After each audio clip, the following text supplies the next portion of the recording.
안녕하십니까. 매일 아침 조간신문의 주요 기사를 딱딱 풀어서 해석해드리는 주간 딱풀 8월 9일 월요일에 인사드립니다. 오늘 조간신문의 일면 톱 기사는 대부분 어제 폐막을 했죠. 도쿄올림픽 기사입니다. 여러 가지 의미를 부여하면서 제목을 달았는데 한국일보만 소개를 하나 해드리겠습니다. 전림픽. 자, 올림픽이 그냥 경쟁의 장이기도 하지만 이번 올림픽에서는 유난히 특히 젊은 세대 선수들이 경기를 즐기는 그런 모습을 많이 보였다. 그런 보도가 많이 있었죠. 자, 그것을 종합해서 한국일보는 전림픽. 선수도 국민도 메달보다 유쾌한 도전 즐겼다. 자, 이렇게 제목을 뽑았습니다. 자, 그런데 이 즐길 수만은 없는 경쟁이 지금 우리나라에서 벌어지고 있죠. 차기 대통령 선거. 아직 본선에 들어가지 않고 각 당이 예선전을 치르고 있는데, 자, 일단 초반 레이서 순위가 어떻게 되는지 오늘 영남일보와 미래한국연구소가 PNR 리서치에 의뢰해서 조사한 결과를 먼저 소개를 드리겠습니다. 오늘 현재 이 PNR 리서치 조사에 의한 순위입니다.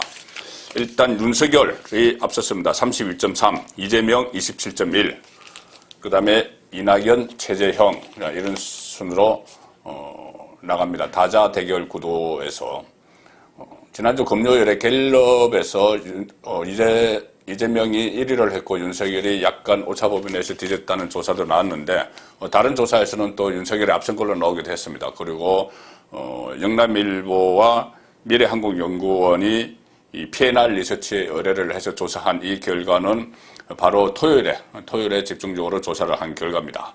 그래서 윤석열 32.3, 이재명 27.1, 이낙연 14.6이고 최재형 7.3%로 4위에 되어 있습니다.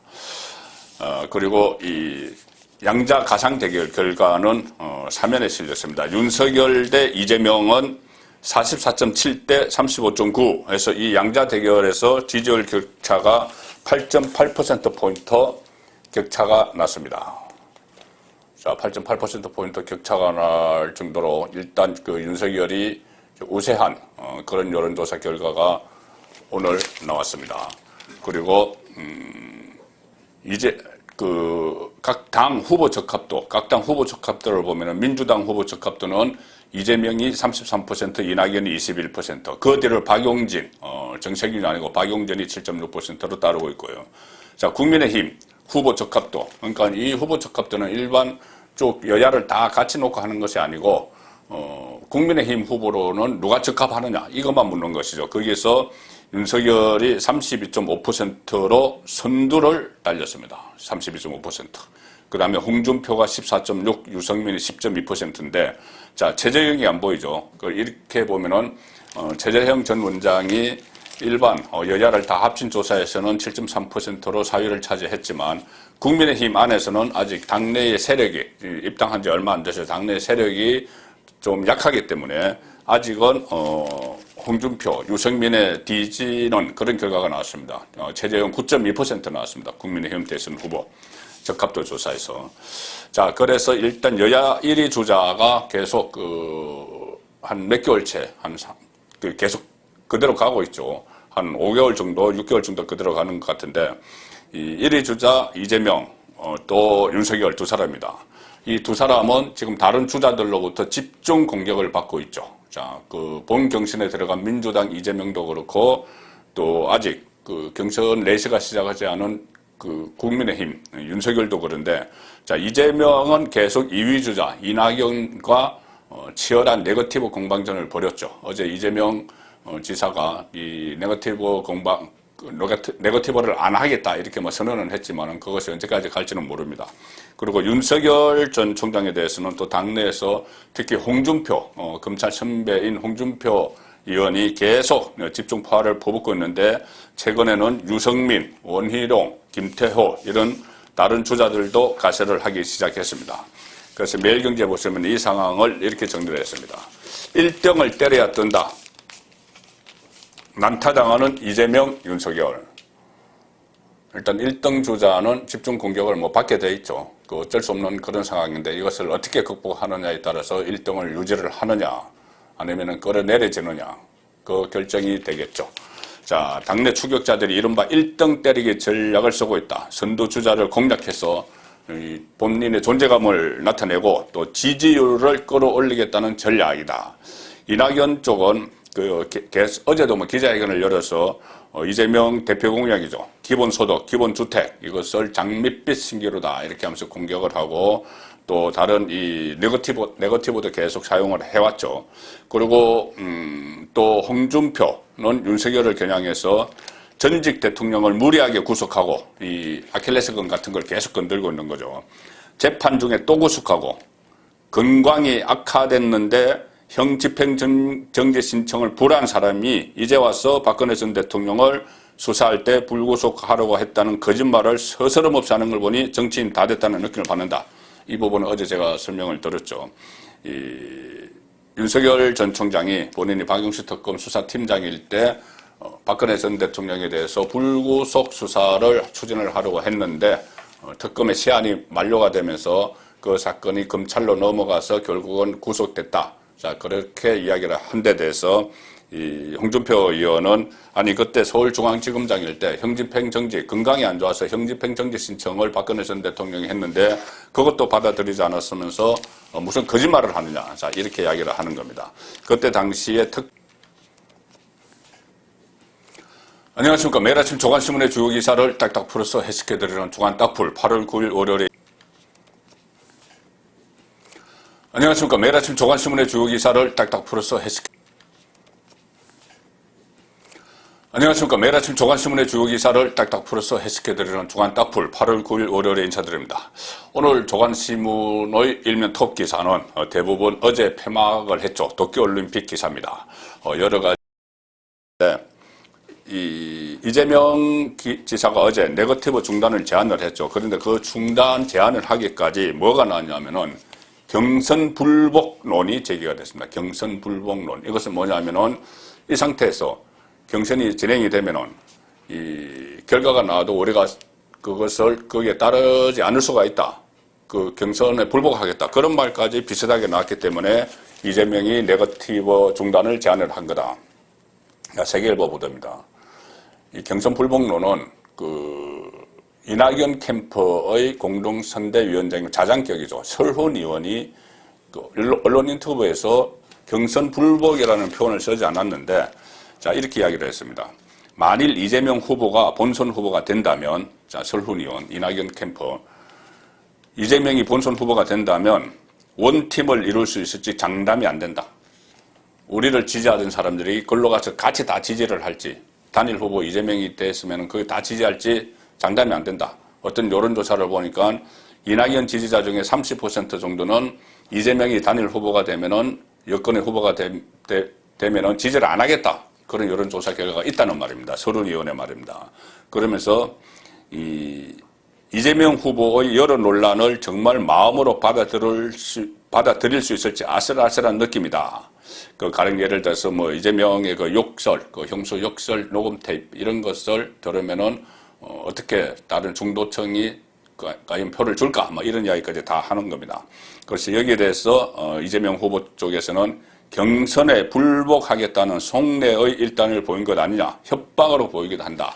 자, 이렇게까지 말이 치고받으니 이재명 쪽에서 네거티브 중단을 일단 제안을 한 그런 상태인데, 자, 이것이 이낙연 후보도 이야기했듯이 실천이 돼야 되겠죠. 말로서는 되지가 않겠죠. 그리고 이 과정에서 이 경선 불복론까지 나오는 배경에는 지금 이 당의 경선을 관리하는 송영길 민주당 대표가 이재명 쪽에 너무 기울어져 있다. 그런 주장도 있기 때문에 이낙연 쪽에서 이 경선 불복론까지 나오는 겁니다. 이 부분은 잠시 후에 제가 다시 설명을 드리겠습니다. 그리고 또 민주당에서는 이재명이 이렇게 집중 공격을 당하는데 국민의힘에서는 윤석열의 집중 탈을 막고 있죠. 윤석열 새 분리기에 당내에서 집중 견제한다. 동아일보 기사입니다. 떼지어 합류 권유하는 레밍 같아. 자, 윤석열 전 총장 쪽에서 현역 국회의원들을 대상으로 자, 우리 캠프에 가자며 이렇게 계속 권유를 하고 있다는 이야기입니다. 그러니 거기 줄줄이 가는 모습이 떼지어서 가는 레밍 같아. 홍준표 또 특유의 독설을 날렸죠. 홍준표 의원이 한 이야기입니다. 레밍은 이 나그네 쥐라고 부르는 그 쥐죠. 그래서 우두머리를 따라서 무리져 다니다가 이 우두머리가 먼저 강물에 뛰어들면 같이 집단 자살을 하는. 그래서 레밍 이야기가 뭐 정치권에서 자주 나오는데 어떤 그 새머리, 뭐 패거리 정치를 할 때, 자 다시 레밍 이야기가 나왔습니다. 그래서 이 동아일보에서는 국민의힘 각 대선 주자 지지를 하는 현역 의원 현황 이렇게 해서 쭉 적었습니다. 이 적은 것이 일단 동아일보가 자체로 분석을 한 건데 그 캠프에 참여한 사람을 기준으로만 했습니다. 캠프에 참여하지 않고 지지하는 의원들까지 하면 숫자가 훨씬 많아지죠. 윤석열 쪽에 12명, 최재형 쪽에 10명, 유승민 쪽에 7명, 또 원희룡 쪽에도 7명, 홍준표 쪽엔 2명입니다. 지금 홍준표 의원이 복당한 지 얼마 안 됐고 뭐 그런 영향도 있는 것 같습니다. 김태호 3명 이렇게 돼 있는데 국민의힘 대선 주도권 싸움이 격화됐고 윤석열 캠프 인사들이 다른 의원들 우리에게 합류하라 이렇게 계속 압박을 하고 있다. 그리고 또 이 윤석열 이 박근혜 불구속 계획을 했었다. 이 논란에는 조금 전에 말씀드린 대로 홍준표도 공격을 하지만은 김태호도 스스로를 부정하는 것이냐, 그 수사를 특검 수사를 했던 스스로 부정하는 것이냐, 비겁해 보인다. 이렇게 또 서로 상당히 거칠게 말을 주고받고 있습니다. 그리고 이준석까지 여기에 또 당대표까지 이렇게 또 윤석열 공격에 좀 합류를 하는 그런 상황이죠.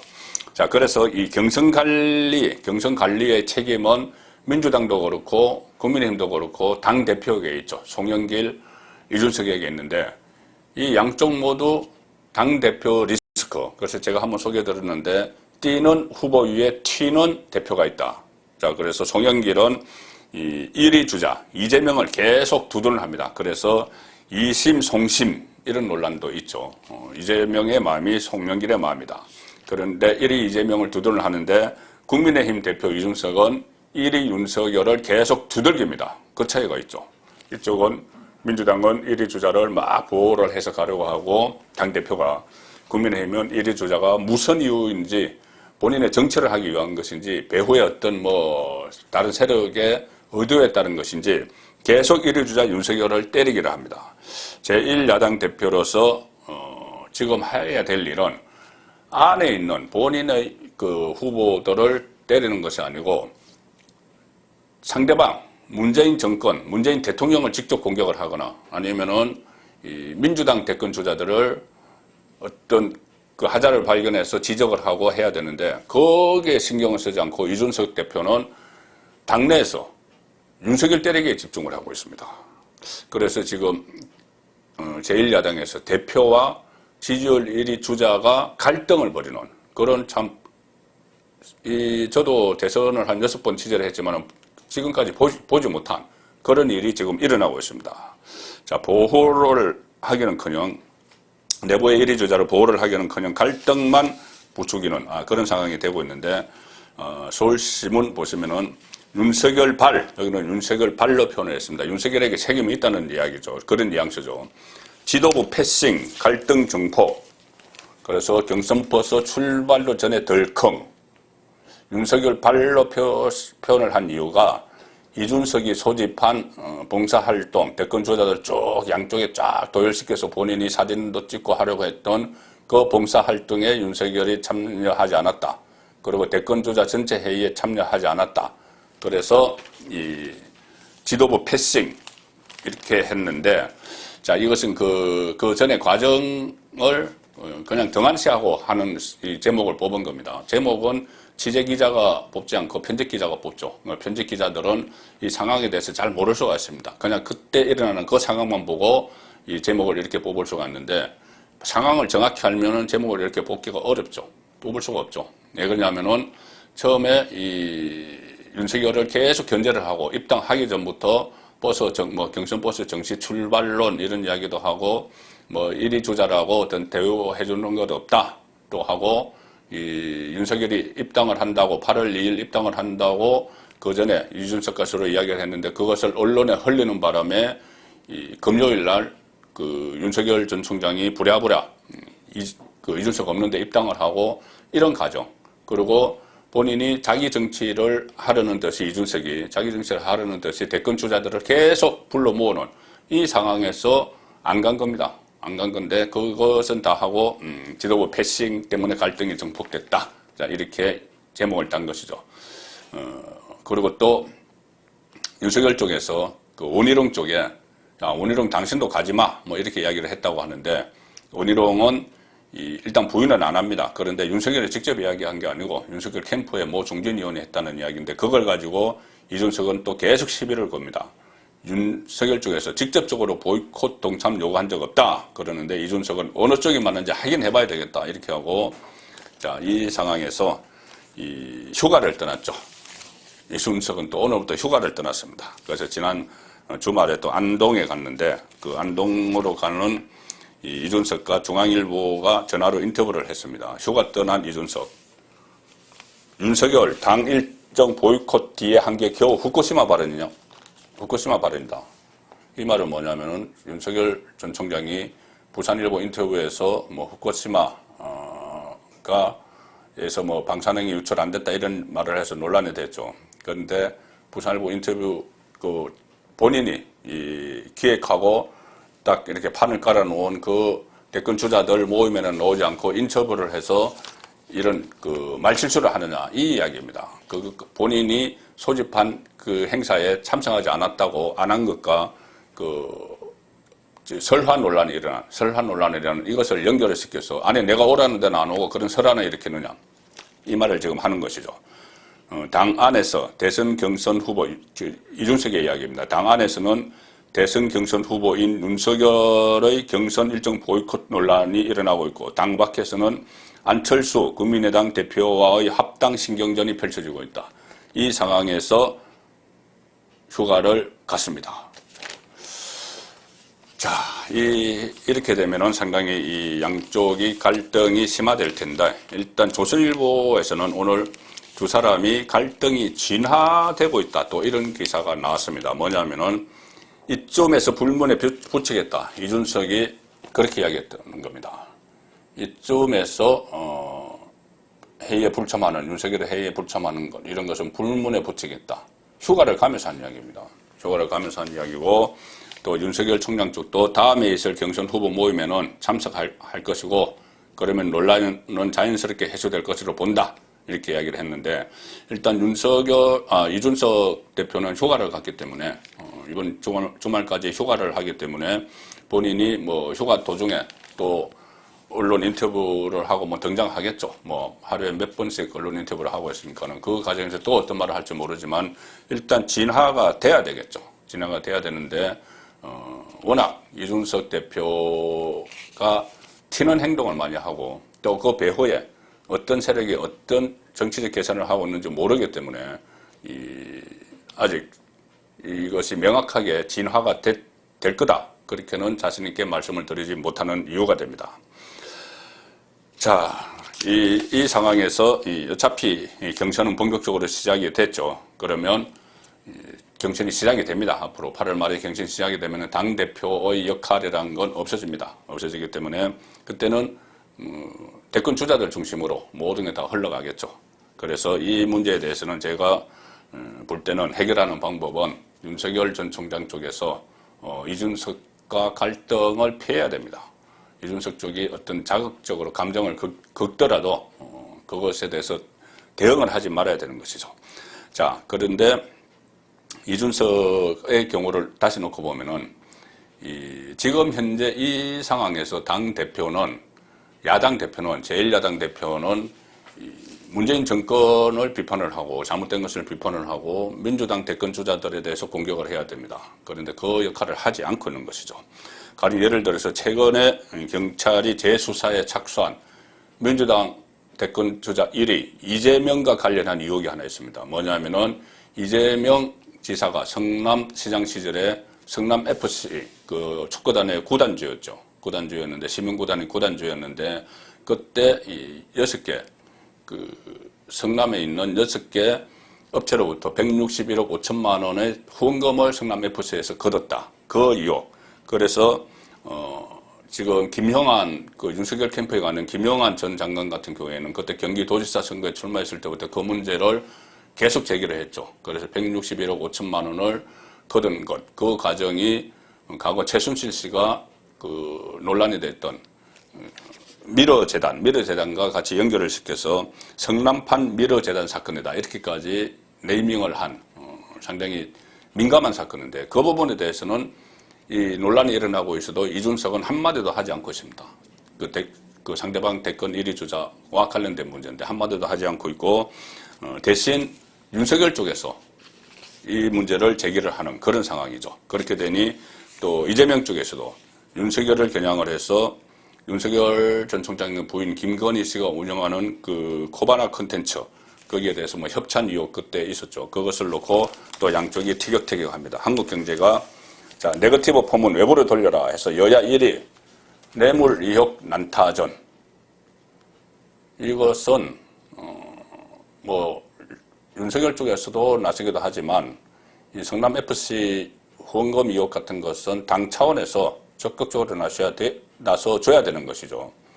자, 이준석 각 그 방송에 출연을 해서 출연할 기회가 상당히 많죠. 본인이 적극적으로 출연을 하니. 그리고 메시지를 계속 발전을 하는데 그 중에서 이런 메시지는 없습니다. 이재명과 관련한 의혹과 관련한 문제나 아니면 또 최근에 뭐 간첩 사건도 있었죠. 간첩 사건도 있어서 이 조선일보 보시면은 4.15 총선 10개월 전에 한국당 참패로 몰아라. 충북 동지해라는 그 이른바 간첩 사건이 있었는데 이 총선에 그쪽에서 북한의 지령을 받은 진보 사회단체죠. 뭐 거기서 일종의 간첩단 사건이 되고 있는데 거기에 북한에서 계속 이 보수 정권을 와해시키는 그런 지령문을 막 보내고 했습니다. 총선을 전후해서. 그리고 지난 4.7 서울시장, 부산시장 보궐선거 후에도 무슨 뭐 전반 민심을 반보수 투쟁으로 돌려세우기 위한 실천 투쟁을 청략적으로 벌여나가야 아마 이런 메시지들이 왔다 갔다 했다는데 북한이 반보수 정당 활동 지령을 반복을 했습니다. 지령을 반복했는데 이 부분에 대해서는 또 전혀 제1야당의 대표가 말이 없습니다. 말이 없고 집중을 해야 제1야당 대표가 집중해야 될 문제는 집중하지 않고 내부 대권 주자와 티격태격 싸우고 또 범야권 단일 후보를 내기 위해서는 협상이 절대적으로 필요한 안철수 국민의당 대표와는 또 감정 싸움을 벌이면서 나 휴가 가기 전까지 결정하라 이러고 그 시간이 지났는데도 또 아무런 진전이 없는데도 본인은 또 휴가를 가버렸습니다. 그리고 또 이준석 또 하나 관심을 끄는 문제가 있죠. 이명박, 박근혜 전 대통령 특사 문제입니다. 8.15 특사설이 여권에서 흘러나왔다가 어떤 정치적 목적에 의해서인지 설거문이 들어가 버렸죠. 그 부분에 대해서도 전혀 이준석은 이야기를 하지 않고 있고 본인이 박근혜 전 대통령의 박근혜 키저라고 불렸지만 본인이 어차피 탄핵에 찬성을 한 입장이고 그 다음에 대구에 가서 본인이 당 대표가 되더라도 박근혜 전 대통령 사면을 건의하지 않겠다 이런 말까지 했으니 사면을 건의하지는 않겠지만 그래도 지금 이런 논쟁이 되고 있으면은 제1야당 대표가 어떤 입장이라도 내놔야 되는데 이것은 아예 모른 채 하고 있습니다. 그리고 오늘 오후 이재용 삼성전자 부회장 가석방이 결정이 되는데 거기에 대해서도 경제단체들에서는 석방을 해야 된다는 그런 성명을 계속 발표를 하고 있는데 제1야당 대표는 아무 말도 하지 않고 있죠. 자, 경향신문 보시면 이재용 가석방 여부 오늘 결정된다.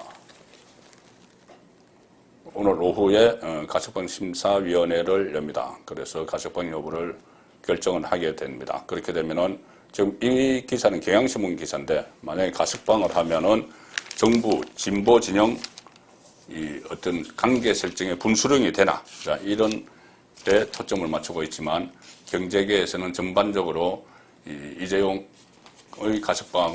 부회장의 가석방을 지금 기대를 하고 있는 이 상황입니다. 그런데 제1야당에서는 지도부에서 아무런 입장이 없습니다. 조간따풀이었습니다.